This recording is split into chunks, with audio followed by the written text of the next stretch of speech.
ايه ده يا حموكش؟ ايه اللي رجعك من الشغل بدري كده؟ وانت نايمة على ودانك ولا ايه يا فوزية؟ مش عارفة ايه اللي بيحصل برا، دي الدنيا مقلوبة.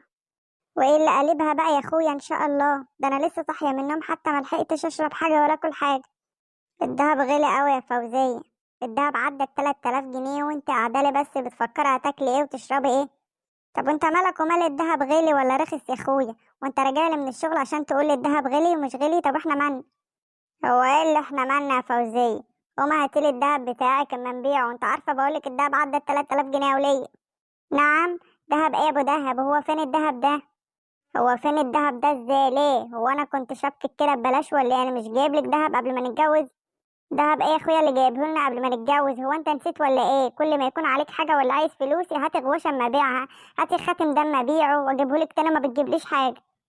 لا بقولك يا فوزية، مش حموكشة اللي يضحك عليه يا حبيبتي. انت عايزة تقنعيني ان انت بعتي دهبك كله؟ ده انا طول الليل والنهار جاي لي صداع من صوت خرفشة غوايشك وانت رايحة وانت جاية. فين الحاجة دي يا حبيبتي؟ ده انا لسه شايفهم النهاردة.